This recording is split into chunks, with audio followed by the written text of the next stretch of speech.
নমস্কাৰ সকলোকে স্বাগতম জনাইছো আসাম কেৰিয়াৰ পইণ্ট ইউটিউব চেনেলৰ অন্য এটা নতুন ভিডিঅ' লৈ আজিৰ এই ভিডিঅ'টিত আমি আপোনালোকৰ আগন্তুক অনুষ্ঠিত হ'ব লগা এপিএসসি গ্ৰেড 4 পৰীক্ষাৰ বাবে সহায়ক হোৱাকৈ গণিতৰ আৰু এটা নতুন ক্লাছ লৈ আহিছো তো এই ক্লাছটোত আমি কিছুমান ইম্পৰ্টেন্ট ফৰ্মুলা আৰু লগতে শৰ্ট ট্ৰিক্সৰ সহায়ত আপোনালোকক কোৱেশ্চনখিনি কৰাই দিম যাতে এনেকুৱা ধৰণৰ কোৱেশ্চনবিলাক পৰীক্ষাত খুব কম সময়ৰ ভিতৰতে আপোনালোকে সলভ কৰিব পাৰে আৰু এটা কথা ইয়াতে আপোনালোকক জনাই থওঁ যদি আপোনালোকৰ এপিএসসি গ্ৰেড 4 কাৰণে ইম্পৰ্টেন্ট পিডিএফ লাগে যিখন আপোনালোকৰ সিলেবাস আছে ক্লাছ 6 7 আৰু 8 ৰ তো এই সিলেবাস অনুযায়ী যদি আপোনালোকৰ পিডিএফ খিনি লাগে আমাক মেছেজ কৰিব এটো হৈছে আমাৰ WhatsApp নম্বৰ 8133840965 এই নম্বৰটোত মেছেজ কৰি কেৱল 79 টকা এটা পেমেন্ট কৰিলে গোটেইখিনি সাবজেক্টৰ পিডিএফ লৈ ল'ব পাৰিব ঠিক আছে তো এতিয়া আমি কোৱেশ্চনখিনি চাওঁ তো ফাৰ্স্ট কোৱেশ্চনটো দিছে যদি x/2 is equal y by 3 is equal z by 5 হয় তেন্তে x plus y minus z by x minus y plus z ৰ মান কিমান হ'ব if x by 2 is equal y by 3 is equal z by 5 then what is the value of x plus y plus z x plus y minus z by x minus y plus z তো ইয়াৰ ভ্যালুটো আমাক কৰিছে ঠিক আছে এতিয়া আমি কোৱেশ্চনটো যদি ভালদৰে চাওঁ কেনেকৈ দিয়া আছে আমাক x by 2 সমান y by 3 সমান z by 5 আমাৰ দিয়া আছে ঠিক আছে এতিয়া আমি এই তিনটা যে দিছে x by 2 y by 3 আৰু z by 5 তিনিটা সমান বুলি দিছে তো আমি ইহঁতৰ গোটেই গিটাৰ সমানত এটা আৰু এটা চলক ৰাখি লৈছো k ঠিক আছে মানে কি x by 2 সমান y by 3 সমান z by 5 ইকুৱেল k হেতু আমি ধৰি লৈছো ঠিক আছে এটো আমি ধৰি লৈছো মানে লেট এতিয়া আমি গম পাও যে x ৰ ভ্যালুটো কি হ'ব আমি যদি চাওঁ x ৰ ভ্যালুটো কি হ'বগে এটো যদি আমি চাবলৈ যাওঁ 2k হ'ব সব ভালকে 2 আৰু 1 ইয়াটো পূৰণ হৈ গলে 2k হ'ব মানে যদি বুজা নাই মই আকৌ এটা ভালকে বুজা দিছো চাওক আমি যেটো এটা গম পালো গোটেই গিটাৰ ভ্যালুটো k মানে x by 2 সমানো কিমান হ'ব তেতিয়া k হ'ব তো ইয়াৰ পৰা আমি যদি চাওঁ x ইকুৱেল কি হ'ব 2 আৰু k পূৰণ কৰিলে 2k তেনেকে y ৰ ভ্যালুটো হ'ব 3k আৰু z ৰ ভ্যালুটো হ'ব কিমান 5k বুজি পাইছা নে এটো হৈছে x মানে হৈছে 2k y মানে হৈছে 3k z মানে হৈছে 5k হল ক্লিয়াৰ হৈছে মই সাইডত এইখিনি গোটেইখিনি লিখি দিছো গোটেইখিনি সাইডত লিখি লৈছো এবাৰ চাওক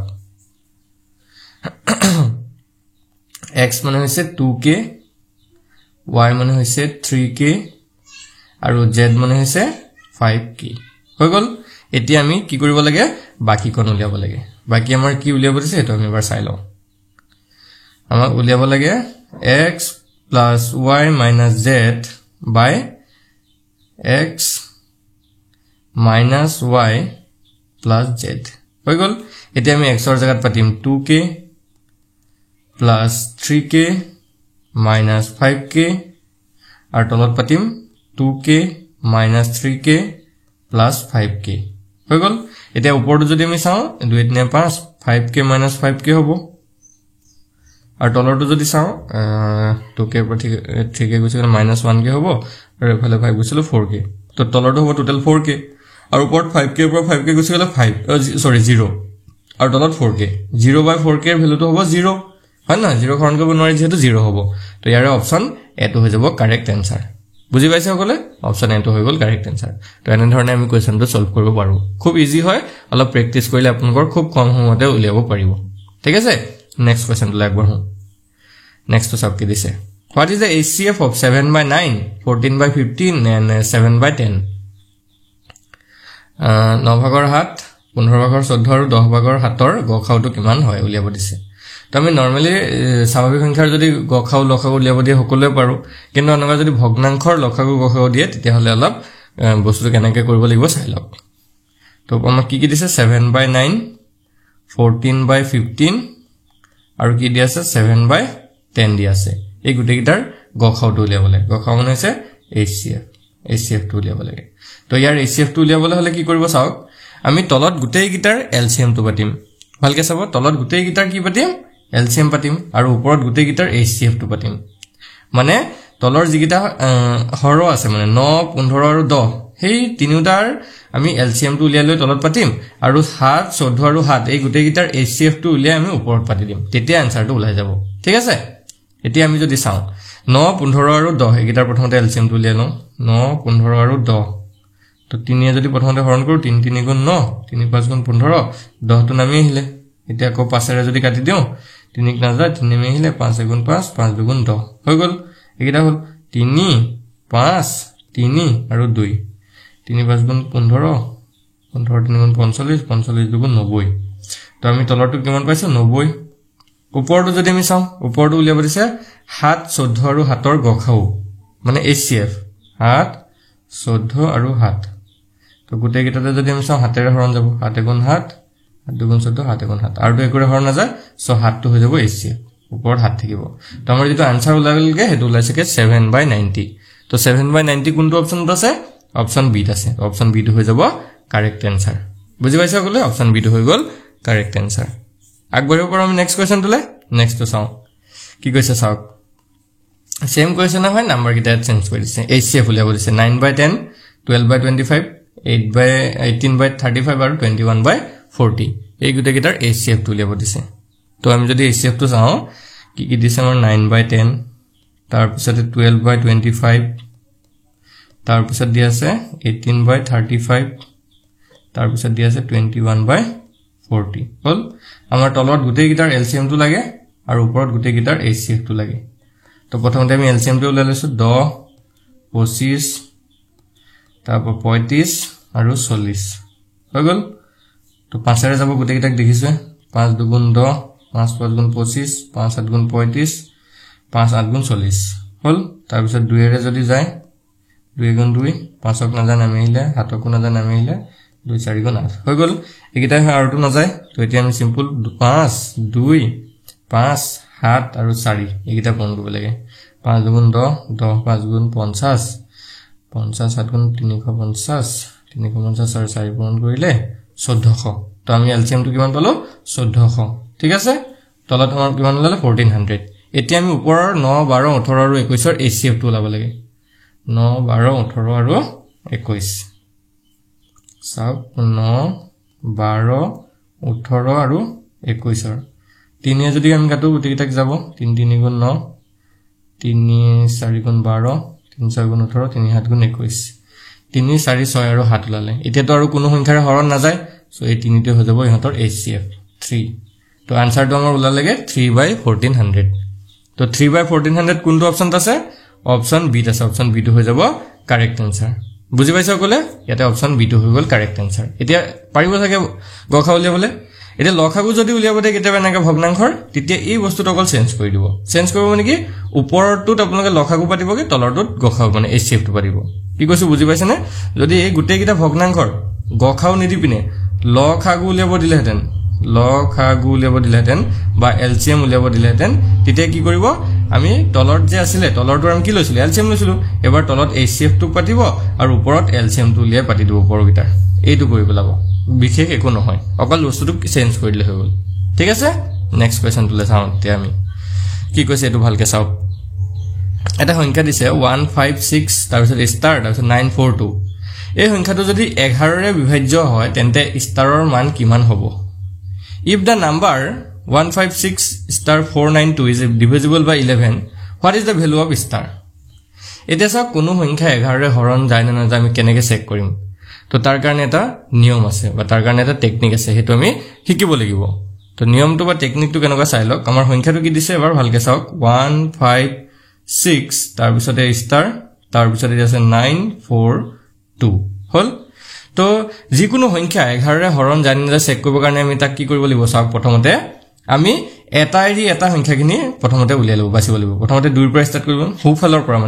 হোফালৰ পৰা এটা এৰি এটা সংখ্যা আমি যোগ কৰিম মানে 2 তাৰ পিছত 2 ৰ লগত 9 9 ৰ পৰা ষ্টাৰটো এৰি পিছত 6 আহিব 6 ৰ পৰা 1 আহিব তো এইগিটা গুটেই গিটা আমি যোগ কৰি লৈছো 1 + 6 + 9 + 2 ঠিক আছে এইগিটা যদি যোগ কৰো গুটেইটা যোগ কৰিলে 1 আছে 7 7 9 16 18 ঠিক আছে আমি কিমান পালো 18 পালো এটো ভালকে মন কৰিব দেই এটো যোগ কৰি আপোনালোকে ৰাখি দিব তাৰ পিছত নেক্সট স্টেপটো কি কৰিব চাও নেক্সট স্টেপটো যিগিটা সংখ্যা থাকি গল সৰি যিগিটা অংক থাকি গল ইয়াত 4 থাকিলে তাৰ পিছত ষ্টাৰ মাৰ্কটো থাকিলে তাৰ পিছত 5 টো থাকিলে 4 তাৰ পিছত ষ্টাৰ মাৰ্কটো এনেকৈ লিখি দিছো বাৰু +5 তো এটো যদি যোগ কৰো 4 + 9 9 যোগ কিবা এটা হ'ব আৰু এটো কিবা এটা লাগে আমাক হেইটোৱে লাগে কি কিবা এটা মানে ষ্টাৰ মাৰ্কটো ঠাইত কি হ'ব এটা আমি ইয়াৰ পৰা গম পাম এতিয়া চাব দেই এই এটা পালো আমি 18 আৰু এটা পাইছো 9 এই সংখ্যা দুটাৰ মাজৰ গ্যাপটো বা ডিফাৰেন্সটো কিমান হ'ব লাগে চাব এই সংখ্যা দুটাৰ মাজৰ ডিফাৰেন্সটো হয়তো 0 হ'ব লাগে নহলে আমাৰ 11 হ'ব লাগিব নহলে 22 হ'ব লাগিব নহলে 33 হ'ব লাগিব নহলে 44 মানে 11 ৰ গুণিতকবোৰ হ'ব লাগিব আৰু নহলে 0 হ'ব পাৰে তো এতিয়া 18 ৰ পৰা 18 ৰ লগত আমি কি বিয়োগ কৰিলে 0 পামগে মানে 18 ৰ লগত 9 বিয়োগ কৰিলে 0 পাম হয় না সব 18 ৰ পৰা 9 বিয়োগ কৰিলে আমি কি পাম 0 টো পাই যাম ঠিক আছে 18 ৰ পৰা 9 বিয়োগ কৰিলে 0 পাম তো সেই ষ্টাৰ মাৰ্কটোৰ ঠাইত কি আহিলে আমাৰ 9 আহিব বুজি পাইছা নে কি কৈছ সব 9 আৰু 9 যদি আমি যোগ কৰো 18 হয় না নহয় তেতিয়া এটো 18 হৈ যাবগে তেতিয়া এটো 18 এটো 18 তেতিয়া 18 ৰ পৰা 18 গুছি গলে 0 নহব জানো মই বস্তুটো এটো বুজাব খুজিছো যে আপোনাৰ এই ষ্টাৰ মাৰ্কটোৰ ঠাইত আমি যদি ইয়াত 9 বহুৱাই দিও তেতিয়া সব 5 9 আৰু 4 হৈ গল তো 5 9 হৈ গলকে 14 14 4 18 তেতিয়া এটো ওপৰটো 18 হৈ যাব তলৰখিনি 18 হৈ যাবগে তো হেইটো কৈছো ষ্টাৰ মাৰ্কটোৰ ঠাইত কি আহিব 9 আহিব বা আমি অপচনৰ থ্ৰুৱেদিও যাব পাৰো বলে 4 বহুৱাই চালো 4 বহুৱালে 5 9 9 14 হ'ব তো 18 ৰ পৰা 14 গলে 4 থাকি যাব আমাৰ ভাগ 1 4 হ'ব নোৱাৰে ভাগ 1 মানে আমাৰ হেইটো বিয়োগফলটো কি ওলাব লাগিব হয়তো 0 নহলে 11 নহলে 22 নহলে 33 নহলে 44 এনে ধৰণৰ বিয়োগফলটো ওলাব লাগিব বুজি পাইছে তো আমি যদি চাও অপচন ডি টো ইয়াতে কাৰেক্ট হ'ব ঠিক আছে নেক্সট কোৱেশ্চন টো লাগব নতিয়া নেক্সট চাও কি কৈছে A tank is filled with water from 12 buckets and each bucket has a capacity of 13.5 liters. How many buckets of 9 liters capacity can fill this tank? এটা টেংকিত 12 বালতি পানী ভৰোৱা হয় আৰু প্ৰতিটো বালতিৰ ক্ষমতা হৈছে 13.5 লিটাৰ এই টেংকুটিত যদি 9 লিটাৰ ক্ষমতাৰ বালতি 9 লিটাৰ ক্ষমতাৰ বালতিৰে পানী ভৰোৱা হয় তেতিয়াহলে কিমান বালতি পানী মানে এই টেংকিটোত জুৰিব ঠিক আছে ভালকে প্ৰশ্ন বুজি লওক ট্যাঙ্কি এটা আছে সেই ট্যাঙ্কিটোত 13.5 লিটাৰ জুখৰ এটা বালতিৰে পানী ভৰোৱা হয় আৰু টোটাল 12 বালতি পানী তাত ভৰে মানে জুৰে এতিয়া সেই বালতিটোৰ ক্ষমতা যদি আমি 9 লিটাৰ কৰি দিছো মানে সৰু বালতি এটা লওঁ তেতিয়া সেই ট্যাঙ্কিটো ভৰিবলৈ কিমান বালতি পানী লাগিব তো আমি প্ৰথমতে ট্যাঙ্কিটোৰ ক্ষমতাটো উলিয়াই লৈছো মানে কিমান লিটাৰ পানী তাত জুৰে এটা বালতিত 1 bucket মই এটা বাকেট বুলি লিখছো এটা বাকেটত কিমান লিটাৰ পানী ধৰে 13.5 আৰু তেনেকুৱা কিমান বাকেট পানী সেই টাংকিটোত জৰে 12 বাকেট তো 12 বাকেটত কিমান হ'ব 13.5 পূৰণ 12 লিটাৰ দে লিটাৰ এটা যদি চাও 13.5 পূৰণ 12 যদি আমি কৰো এটো পূৰণটো কৰি চাব 162 লিটাৰ পানী জুৰে এটো এতিয়া আমাৰ টোটাল ওলা লাগে দে সেই টাংকিটোত মুঠ 162 লিটাৰ পানী জুৰে এতিয়া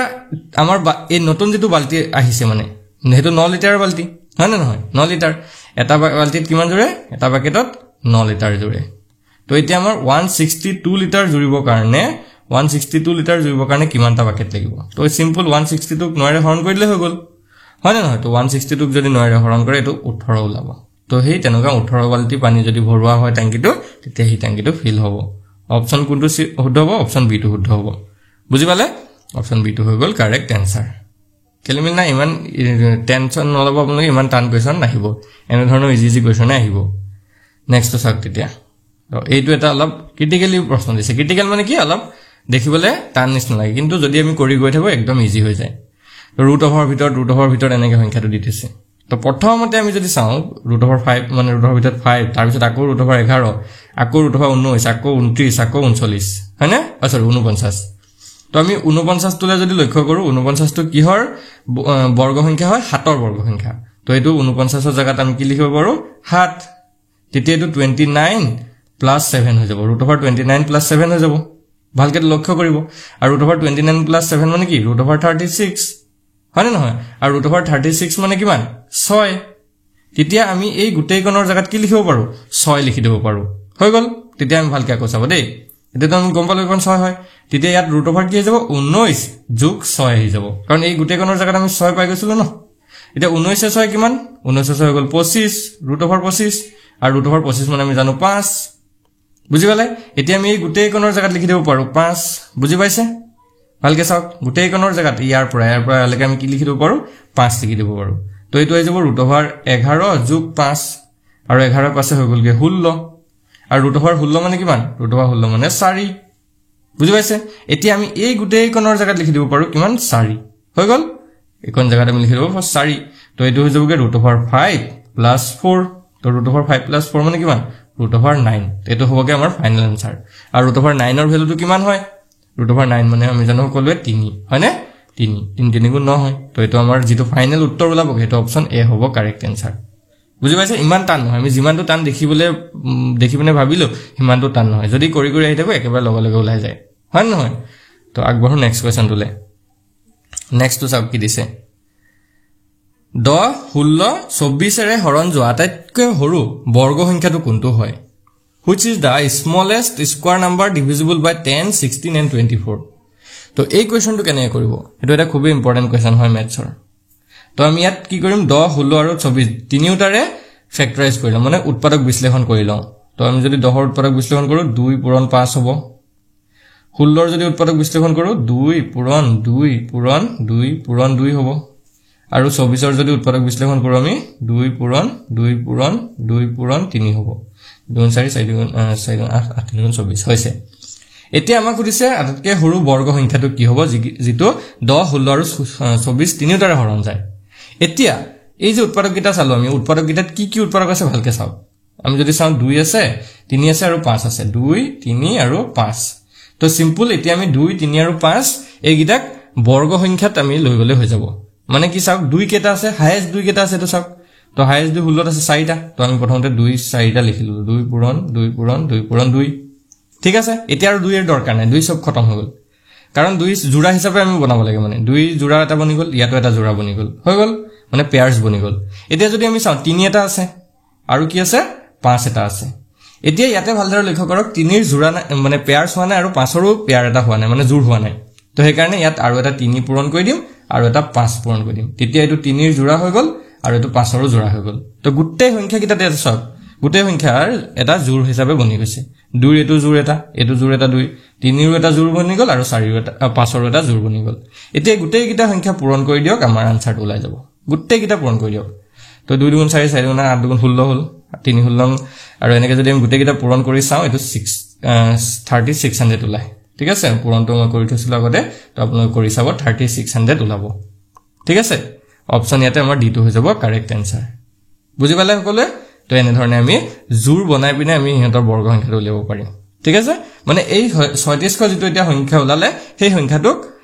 10 এৰেও হৰণ যায় 16 এৰেও হৰণ যায় আৰু 24 এৰেও হৰণ যায় আৰু আটাইতকৈ সৰু হয় ডাঙৰ যদি চাব যাও বহুত সংখ্যা এভেইলেবল সংখ্যা ওলাব কিন্তু আটাইতকৈ সৰুটো হৈছে 3600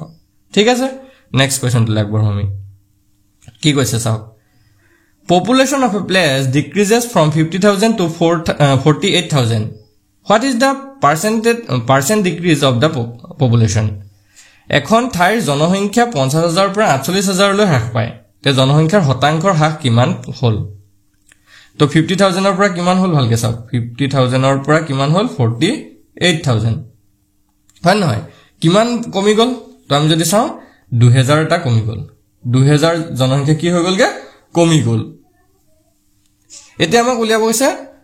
শতাংশ হিচাপে কিমান হ্ৰাস হৈছে বা কিমান কমিলে তো শতাংশৰ হ্ৰাসটো উলিয়াবৰ কাৰণে ওপৰত কিমান কমিলে হেতু ৰাখিব তলত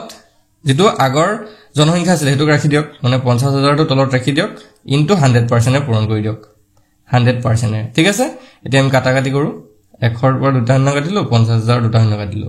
ওপৰৰ পৰা আকৌ 2 শূন্য কাটিলো ইয়াৰ 2 শূন্য কাটিলো থাকি গল ওপৰত 20 ওপৰত 20 তলত 5 তো 5 এ আমি যদি 20 কাটো 4 বাৰ যাব তো এটো আমাৰ ওলাই গল অকল 4% কিমান পাৰ্সেন্ট কমিলে 4% অপচন এটো হৈ যাব কাৰেক্ট আনসাৰ হৈ গল সিম্পল একোনে কোৱেশ্চন হয় আৰু ইয়াতে একো আপোনালোকে টান বুলি ভাবি না থাকিব একদমে সিম্পল কোৱেশ্চন হয় এটো বুজি পালে তো আপোনালোকৰ আজি ভিডিওত আমি একেটা কোৱেশ্চন চালো যদি আপোনালোকৰ কোৱেশ্চন এটা ভাল লাগিলে ভিডিওটো এটা লাইক কৰি দিব আৰু আমাৰ চেনেলটো সাবস্ক্ৰাইব কৰি কাষতে থকা বেল আইকনটো দবাই দিব আৰু যদি আপোনালোকৰ পিডিএফ খিনি লাগে এপিএসসি গ্ৰেড 4 বা এডিআৰই 3.0 বা আসাম পুলিচৰ পিডিএফ লাগে তেতিয়াহলে আমাক মেছেজ কৰিব এটো হৈছে আমাৰ নম্বৰ 8133840965 এই নম্বৰটোত মেছেজ কৰি এপিএসসি গ্ৰেড 4 পিডিএফ খিনি কেৱল 79 ত আৰু এডিআৰই বা আসাম পুলিচৰ সকলো পিডিএফ 149 ত লৈ লব পাৰিব ধন্যবাদ